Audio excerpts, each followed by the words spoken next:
to Creative Scrapbooker, and this is Cathie Allan. I am here to show you some more fun techniques playing with my pigmenting, and yep, we're digging into vellum. So we have this wonderful project in front of us. It is an absolutely stunning, beautiful vintage dogwood stamp from IndigoBlu. We're going to be stamping it onto vellum, and we'll talk about that, to create this gorgeous card. The card is completed inside and outside. It is sure to get you oohs and ahs, and how we're going to begin is by stamping on vellum. Yes, this vellum that I choose to use has worked for me over time because it is a beautiful weight. It comes from Ecstasy Crafts, and it is their Pergamano vellum. I love it. When I stamped with this image on the vellum, I used my VersaFine. My VersaFine is pigment ink for fine details, and that's why I got the crispness. Look at the detail I got on this image. I stamped on it, and I actually heat set it twice last night and then let it dry overnight. So this piece of vellum that I have in front of me, I cut it from my Pergamon vellum, and it's 8 1/4 inches long. I am an inch baby. I was born in 1954, and the width of it is 5 3/4 inches wide. I scored it at 2 1/4 inches from this edge. I'm creating my own card from it because it's almost a 6x6 card. It's a square. So again, I have cut a piece of my paper,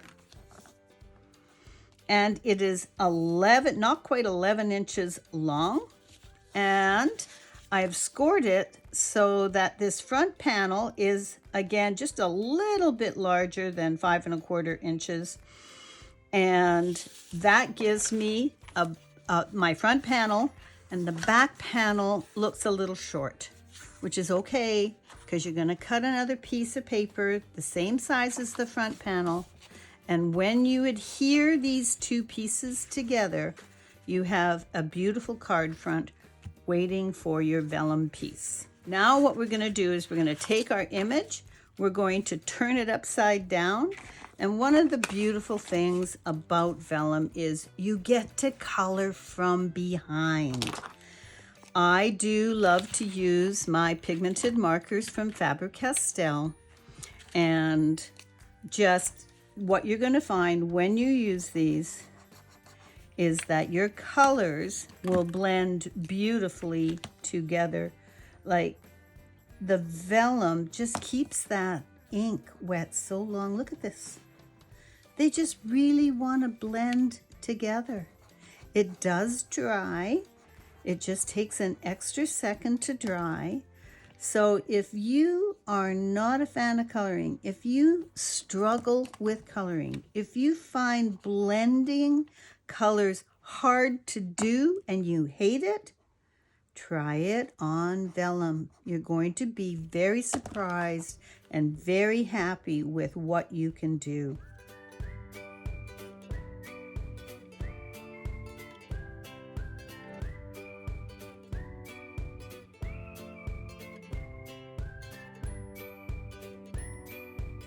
Have it. You can see once we color it, look at the green come popping through. You lost no detail because it's on the front.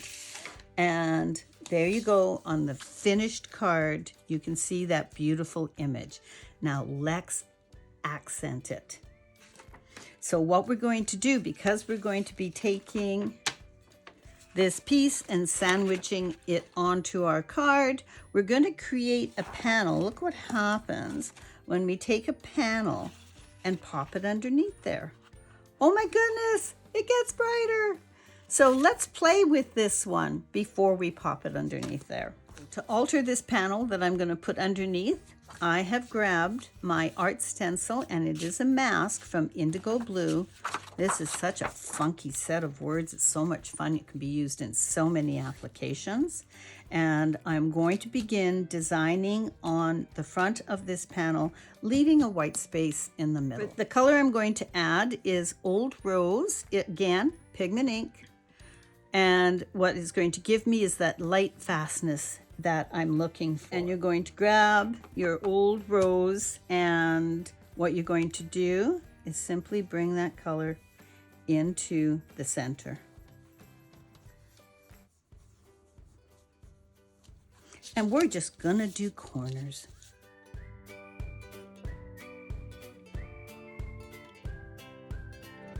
Taking a little bit more of this Old Rose and brushing it into the edges.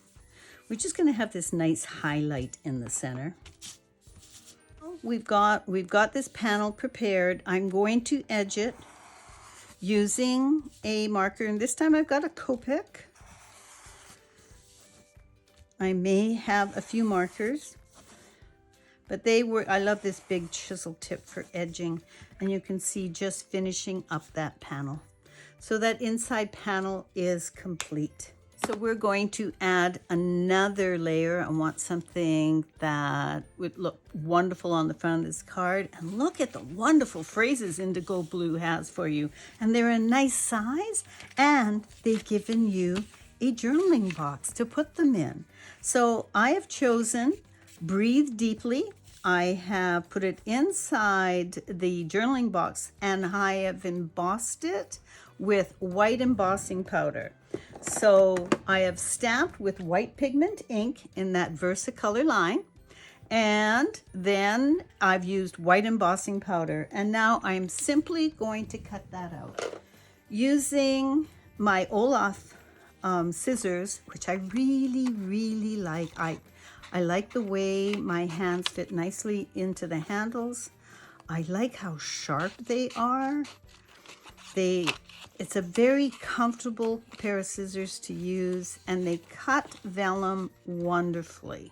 And now you can see we have popped, and we're ready to add that to our card when we're ready to put this together. Notice when I'm using vellum, what I don't like is the way it flips up. So I'm going to solve my problem by putting an embossed line all around this panel so that it tends to turn it down rather than it pop up. This is how I add an embossed edge. I get my ruler, I get my embossing tool, and I do like to use a product called Pergasoft, which also comes from the good people at Ecstasy Crafts. This is their wonderful embossing mat that works fantastically. And I am simply going to take my embossing, dry embossing stencil. I like to put a little bit of that wax and on there, and it helps it glide over the paper. And I am going to simply run it along the edge here. And you can see the magic that happens right before your eyes.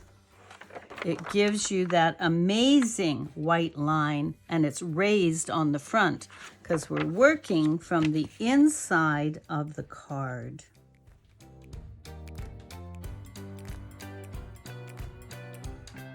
So that is how you emboss the edge of a panel. And you can see on this panel here that I actually did a double panel. Yes, your eyes are not fooling you.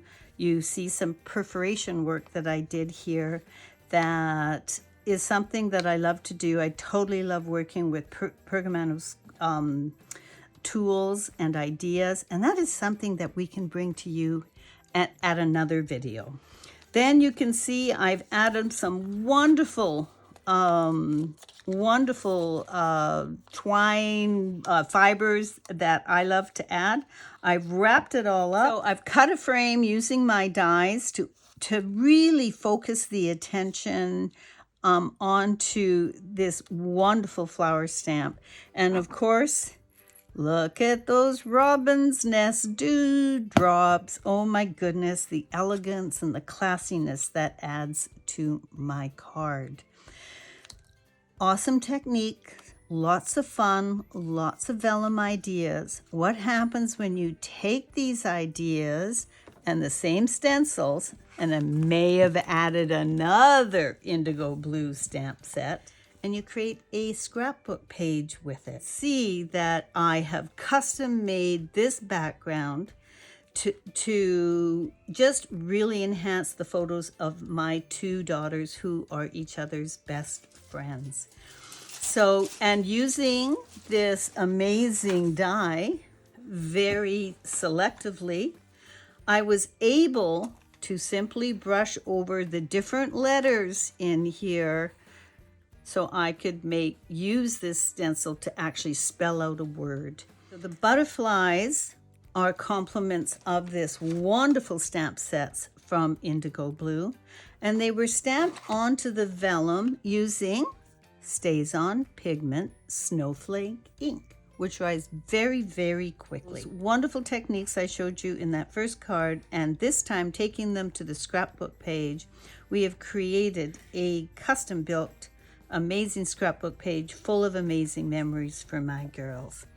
I hope you enjoyed these projects and they inspired you to get your vellum out and your IndigoBlu stamps and stencils out, and have yourself a wonderful day of crafting. Bye for now, everyone.